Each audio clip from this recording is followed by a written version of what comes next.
Welcome to Studio Theatrica and the video series, The New Normal, Swedes on Corona and the Silver Lining. My name is Ottiliana and I am broadcasting to you from Umeå in northern Sweden. Today I will be speaking with Robyn Wallén. She is a young, wonderful lady living here in Umeå. She just turned 18 as well as just graduated from high school. She studied humanities with a special focus in languages. Due to the corona crisis, she did her last semester studying from home. And I am very curious to learn what her experience is like, and does she see a silver lining in these challenges? Please help me welcome Robyn Wallén. Okay, so Robyn, it's so great to have you here on this video interview. Thank you. And for the record, I also want to let everyone know that I have known you since you and your twin sister were in your mom's belly, 18 years ago.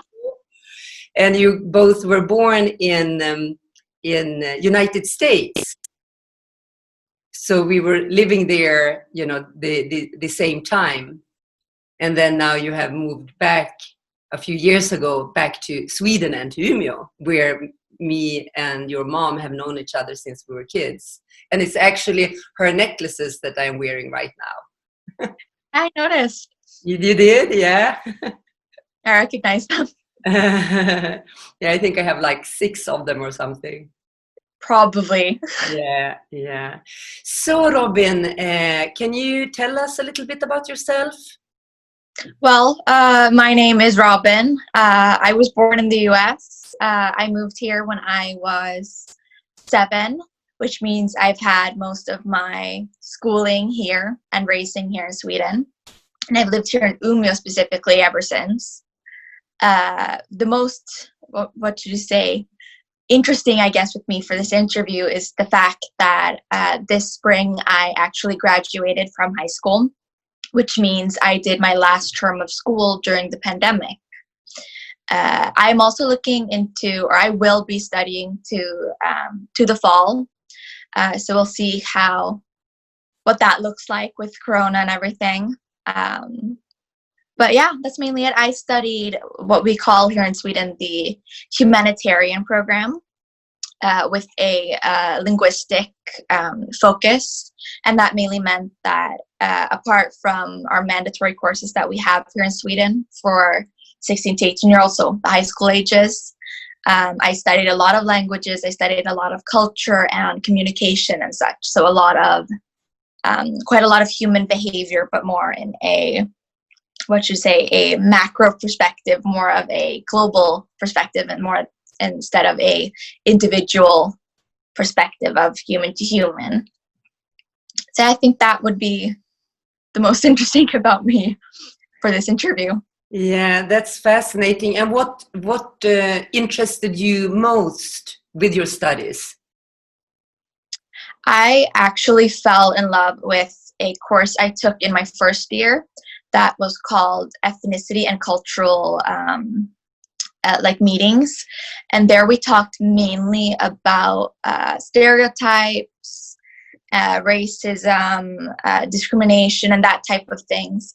And that was more towards a micro perspective, where we talked a lot about me as a person meeting other people and how I can combat, for example, stereotypes and such I might have. So that course was mainly challenging those stereotypes and my own thinking.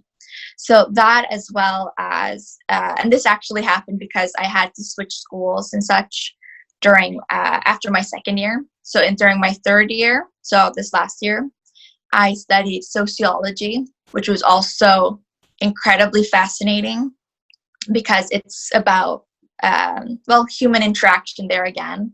How do we humans communicate, and what happens when we interact in more of a cultural, societal perspective, which also interested me quite a lot because it's not like anything else you study in the course or in the program. So That is so cool.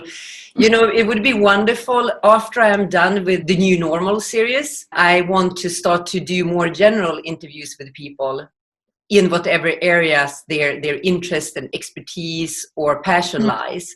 So then it would be wonderful to have you back at such a time and then go deeper in these subjects. Sounds great. Yeah, that would be wonderful. Okay, so let's get into the 8 questions. Yeah. So the first question, how has the current coronavirus crisis changed the way you live? And are there any positive changes you plan to integrate into your life more permanently? Well, to start off, I can answer that it has changed my life, and especially then my studies, because that has been and will be my main occupation during this time. And it changed quite a lot because of our government's decision on for high schoolers to study from home instead of at school as much as possible, basically. And it changed everything, to be honest, since instead of going to a classroom with the teachers there and having classmates and such, I studied from home via Zoom or something similar, and did more of a self-disciplined form of study. And it changed everything. Even if we always have done things via the internet mostly, like using Word or even Google Drive and such to write our essays, or we'd make presentations and such, that we still were very dependent on technology. But because of the pandemic, we actually had to rely on it even more.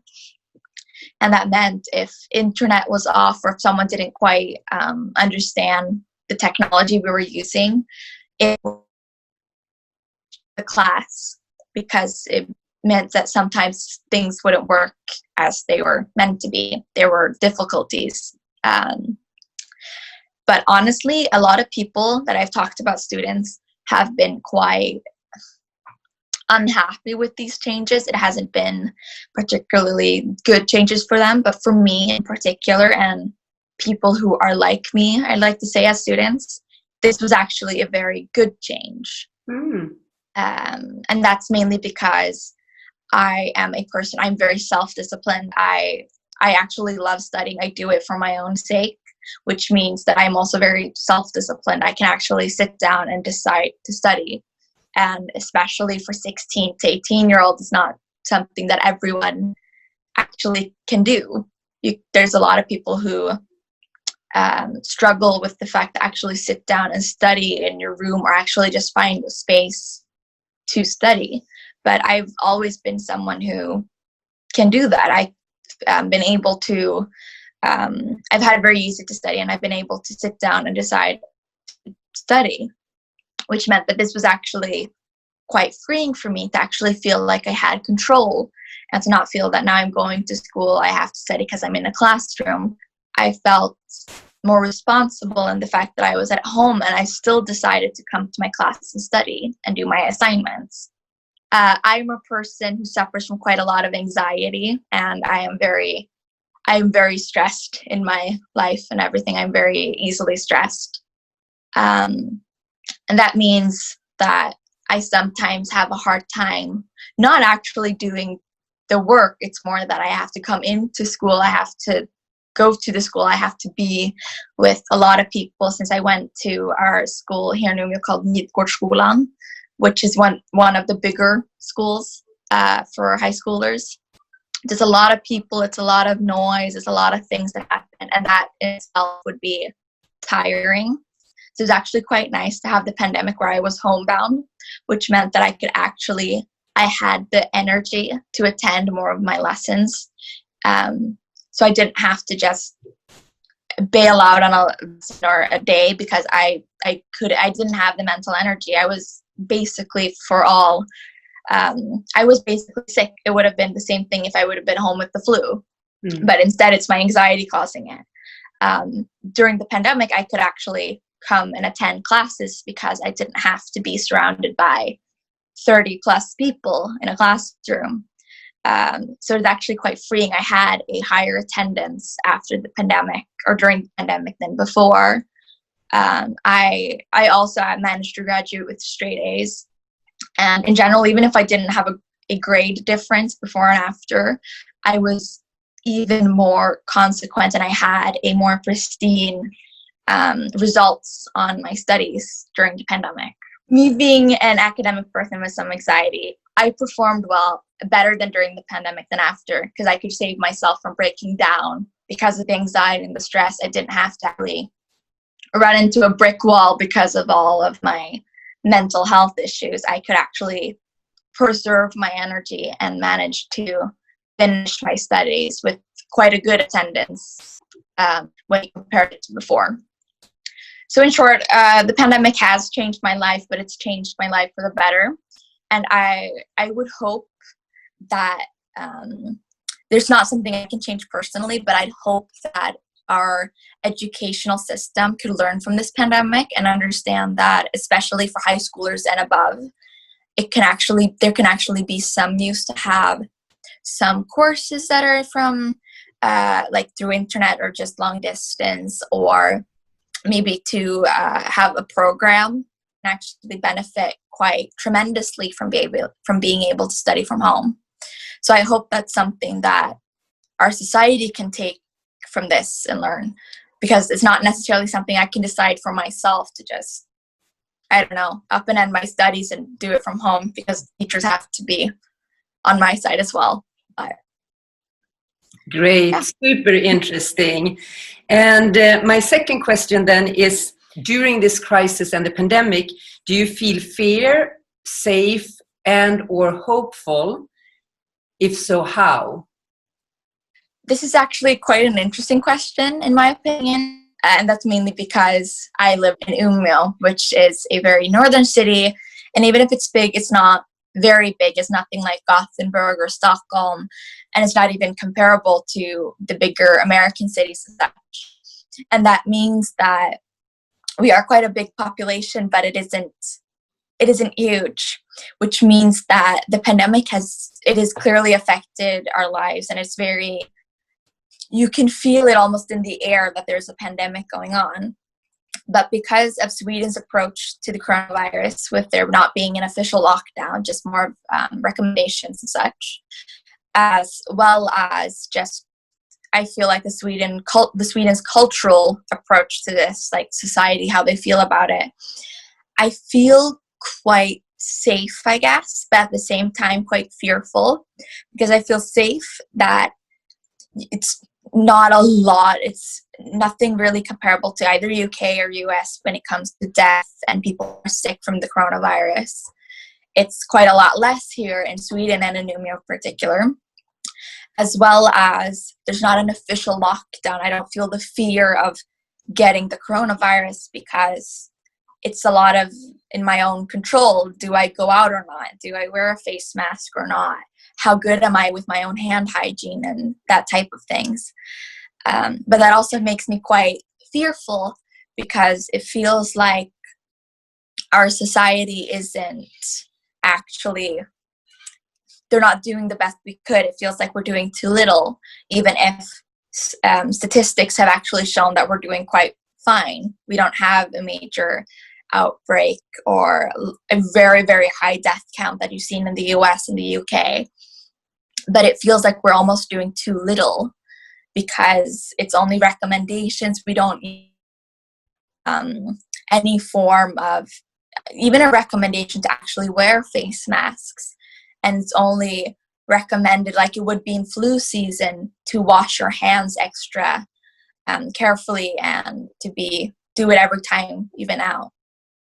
So that actually makes me somewhat fearful, because it feels like we should be doing more, because this is such a huge issue. Well, I feel hope that this will simmer down quite soon, and we will have another go with coronavirus. It does always come back, as other flu viruses, for example, do. But I am hopeful that this will simmer down and we won't have a global pandemic anymore. And somewhere during the fall, I would hope, and I do think, it will simmer down, that we can actually go back to a more normal lifestyle again. Yeah. And that leads then to the third question. What do you miss most from before this pandemic, and what do you think is needed to make that feel safe to enjoy again? Honestly, because of my lifestyle and me being a little bit more introverted, because I am such an academic, I like reading and drawing and stuff. I actually stay at home to begin with quite a lot compared to the normal person, so to speak. And I also don't hang out with very large groups of people. I tend to keep 10, 20 people at maximum.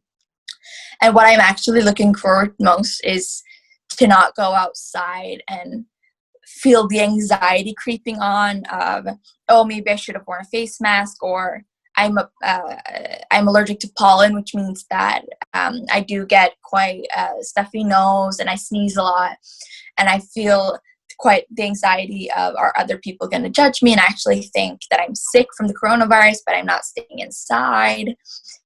As well as something like I'd come home and I'd have actually come home for an hour. I'd sit there and did I wash my hands when I came home or not? So what I'm looking most forward to is to have none of that anxiety anymore of remembering to wash my hands, or feeling anxiety over someone might judge me for being allergic to pollen when it's not the coronavirus and such. And that's mainly just the societal norms have to come back to where they were before. The pandemic has to simmer down and be mainly over, where the fear mostly is gone, for this type of anxiety to also simmer down and eventually dissipate. So yeah, I think that's mainly what I'm actually looking forward to. None of the anxiety that is connected to the coronavirus. Yeah, what a freedom. How much we will appreciate that when that day comes. Yeah, thank God I don't have to wash my hands like 20 times a day. Right. What will the new normal look like, and how do you intend to contribute to that? I hope that the new normal will actually be more acceptable, and it will be able to actually it will be more acceptable of mental health issues, especially within academic studies, which is a little bit what I've been talking about, to be able to accept that students have mental health issues and might need mental health days, as I call them, which is basically being home sick. I'm not physically sick, but I could very well be because of my mental health, which then simmers over to the physical health. And I hope that our society, and especially for the high school education, will be more acceptable of that and could actually change some of its systems and classes and such, where it's a lot easier to, for example, take mental health days and be able to study from home for the people and children, to some extent, to those who can actually manage to study from home. I hope that that's something we could actually start implementing. For example, a program that is from long distance, even for high schoolers. If we could implement programs that are long distance where I could study from home, you could actually have a program down in Stockholm for example, the humanitarian program. But I also know of a science program with a marine biology focus, where you could have that, and you can have students even up here in Umeå, where you wouldn't be able to have a whole course or program because there's not enough students. But the kids who are interested could actually still study it because it's long distance. And I hope that's something we could implement, mainly for the mental health reasons, but also for, well, to actually have that broadness of educational programs and focuses that, for example, for me, I'm really interested in this whole linguistic part, but we're too few students at a high school level to actually have a program here in Umeå. It isn't sustainable. But if you do it, if you implement a long distance program, you could actually sustain that. You'd get enough students throughout the whole of Sweden. So implement and make into the new normal to actually it's more normal to study from home, even as a high schooler. I'm also hoping, because we've been seeing a lot of environmental improvements, so to speak, during the coronavirus, that we've seen lakes where natural animals and wildlife in general have actually come back and start to flourish again. And you've seen, especially in larger cities, where the air pollution, you can see physically that it's less gray, it's less apparent. Now, during the coronavirus, when people are staying home, you aren't traveling, you aren't outside as much. What I'm hoping is that we can learn from this and to mainly take the environmental issue even more seriously. Just don't think it's that much of an issue when it's a huge problem. That hopefully think that these handful of people, will actually start realizing that we need to do something, we have to act. But I also will actually prove how easy it can be to change, to improve this, and to make the world a better place to live in environmentally. So I'm hoping that the new normal could be to all travel less, don't use a car as much, and that type of things that just we implement it into our normal lives so that we can have a healthy earth as long as possible. Beautiful, brilliant. Absolutely brilliant. I love it. You have touched upon this. Now you froze in a big smile. At least in a smile. Yeah, exactly. Yes, so you have already spoken to question number 5 a little bit, but I will state it, and then if it's anything that you want to repeat or add. And question number 5 is, what do you think about Sweden's approach of handling the crisis? Well, as you said, I have actually touched upon it, but I feel like I can answer it more directly than I have actually state my opinion.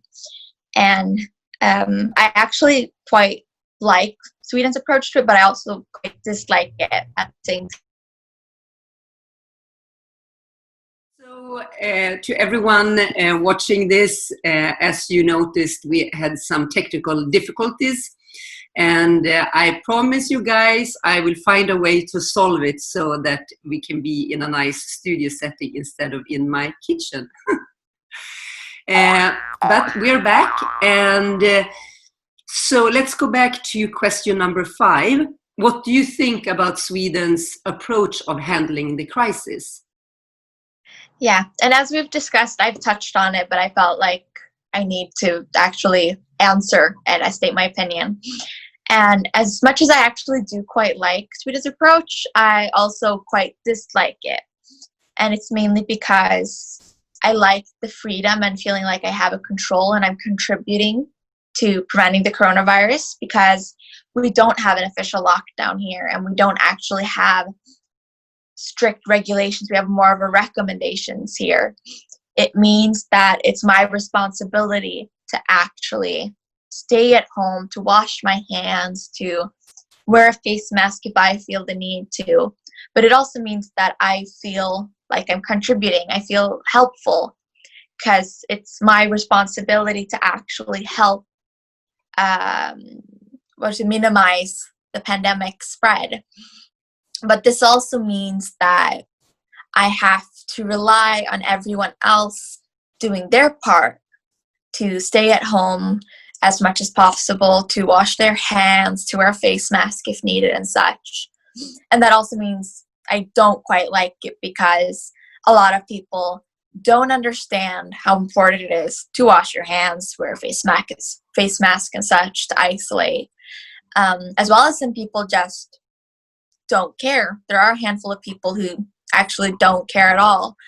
And it's almost quite scary because it's almost the same principle as with vaccinations when you talk about that, especially in the US, where it's more voluntary, because here in Sweden it's mandatory to get your vaccines as a child. But there you talk a lot about group protection, that for the single individuals that can't be vaccinated, my cat wants to leave the room. Yeah.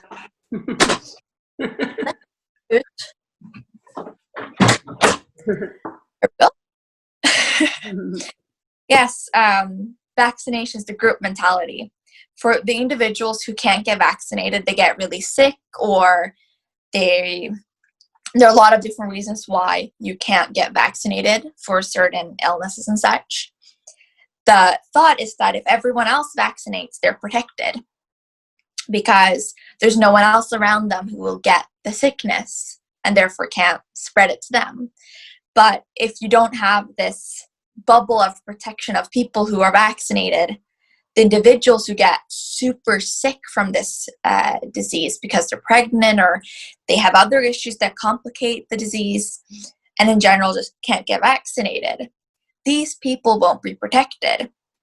And it's the same with the coronavirus. If we all isolate, wash our hands, wear face masks, it means that the individuals that are most at risk, and that's pregnant people, elderly, other people with a lot of diseases and in general really bad immune system, they won't be protected if we don't all do our part. And since we have more of a recommendation in Sweden instead of regulations and lockdown, it means that there's more leeway to actually not care, not do your part. And that's why I dislike it, that I feel this protection of the herd mentality, that we need to protect and take care of our vulnerable individuals in our society. And that leads to me not quite liking Sweden's approach. I feel like it's too loose. It needs to be a bit stricter. So in short, I have very mixed feelings about Sweden's approach to this all. Okay, good. And then number 6, which you also have touched upon a little bit, but we can go deeper. How do you use technology to get around the situation, and are there any keepers for the future? Well, since I've been studying and I will keep on studying, technology has been extremely important because you have classes every day. You need to study, you need to attend lectures, you need to get instructions and feedback. And so at our school, we used mainly Google Meet, which is extremely similar to Zoom and how it works, as well as we used also previously, but Google Drive's features, so Google Document, Google Presentation, and then just Google Drive's sharing functions and such. As well as public schools have a digital, I don't know how to describe, like a school administration. The public one is called Larum here in Umeå for just the, the local community, so to speak. So it also goes out to the smaller rural areas near Umeå. And I know that when I was in a more private school, it wasn't public at least, even if it wasn't privately funded, we use something called SchoolSoft, which I know there are also a couple of schools which use.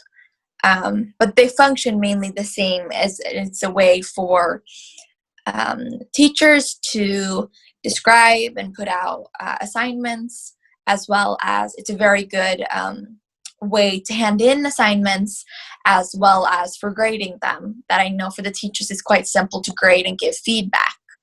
So Larum or SchoolSoft we mainly use for grading functions, handing in assignments, school information such as updates about the coronavirus. It could be that you'd have a mandatory lecture that your whole year had to attend or something. That would be published there. Google Meet was mainly used for daily lectures and just checking in, taking attendance, and then Google Drive was used for actual assignments, writing and making things. And because of its sharing function, as well as you can work simultaneously as someone else in the same document or presentation, we used it very much for group projects, both before and during the pandemic. So these were mainly the technological apps and stuff we used. I don't actually think we used a lot else, but they were all very good. I didn't have a lot of problems at all, and they were very easily learned. So it it actually worked very well in my opinion, even though I know some teachers really struggled, which means the class really struggled, or some people didn't think it was as efficient, but I actually had no problems at all with the technology we used. And do you see that this is something that you will continue to use even in the future when all of this is over? Google Meet or Zoom, I might use. I know that a lot of, for example, our medical systems, so for example, hospitals or like just pharmacies and such, they use Zoom or similar features where you can have a video call instead of actually booking an appointment and going to a clinic, for example. They use that a lot, and for that I'll use it.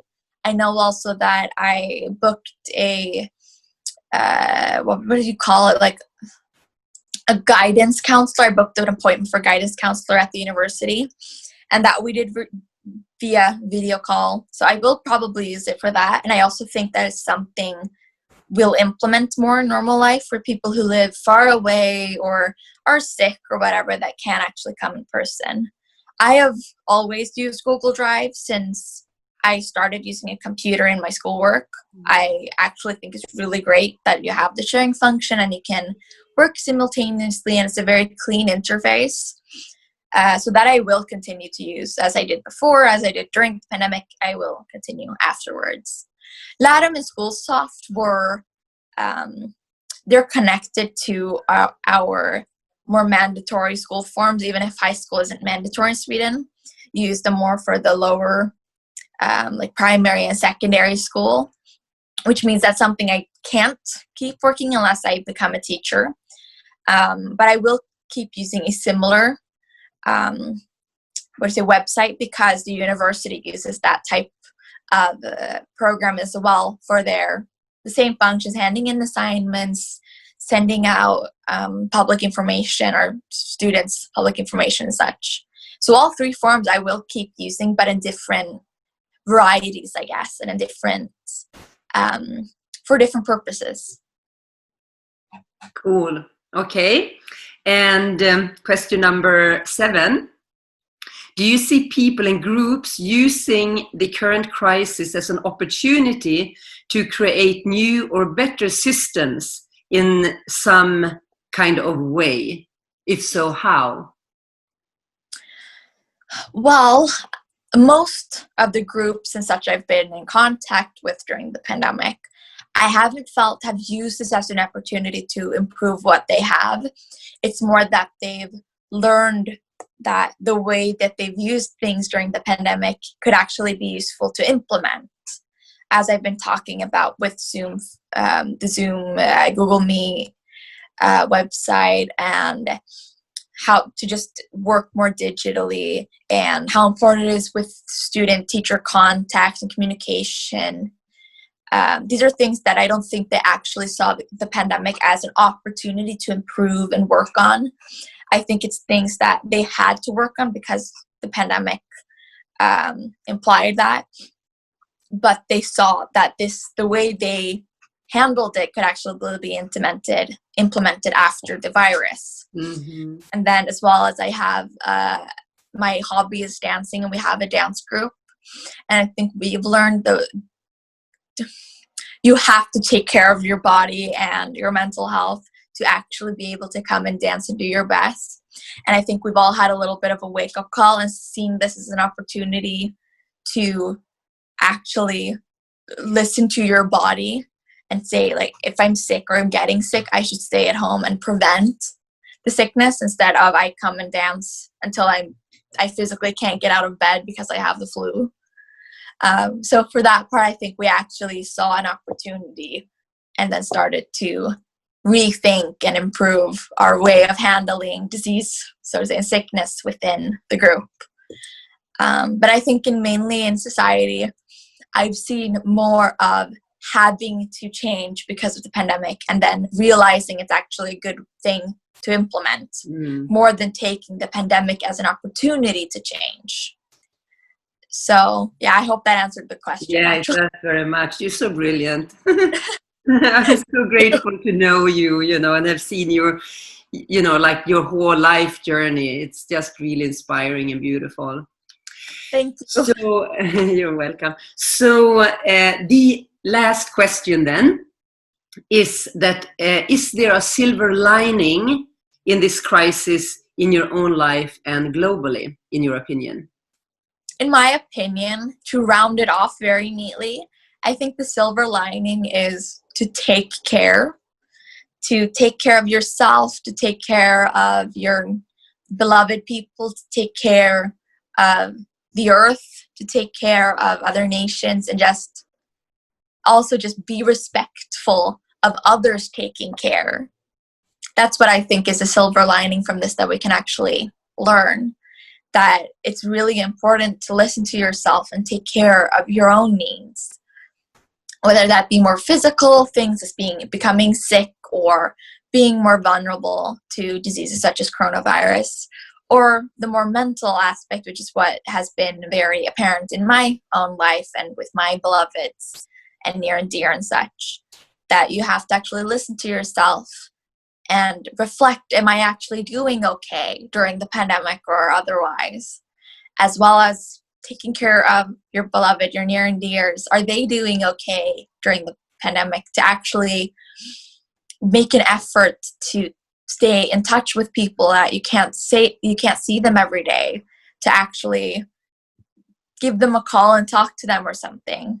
And then the more global issue, to actually take care of each other, globally, to take care of the planet, the environmental issues we've been seeing, and the improvement we've seen from isolating and not traveling as much, to actually take care of our earth that is dying, but also to take care of each other on a more global perspective, to also isolate more if you're feeling a little bit sick, to take care of each other, that type of thing, hygiene, traveling less, but also just to be aware of how quickly things can escalate, like pandemics or even political things such as a presidential campaign, as in with Trump's campaign, how much that actually can affect other nations and other people's cultural and political view on things.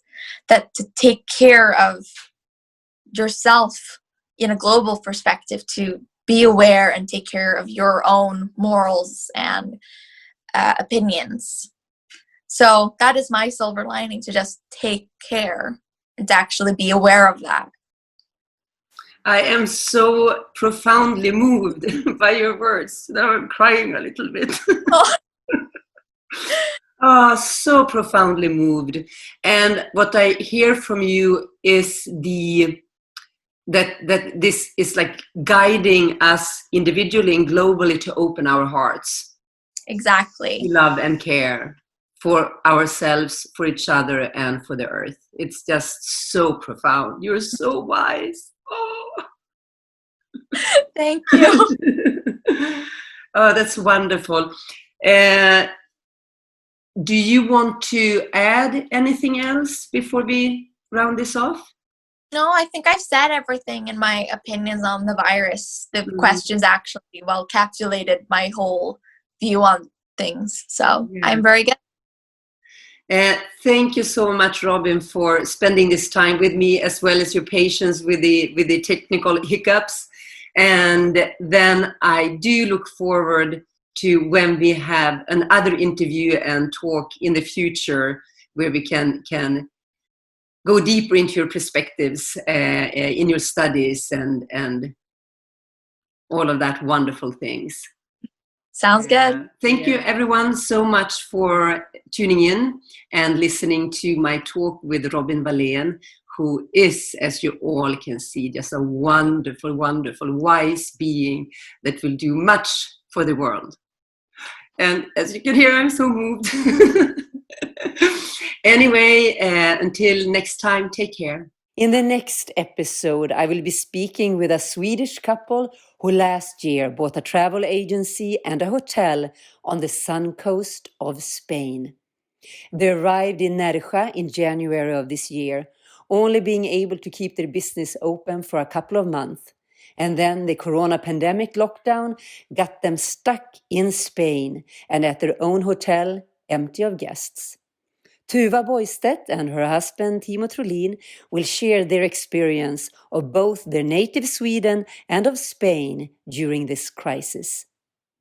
Until then, stay sound and safe. Remember, this is our time.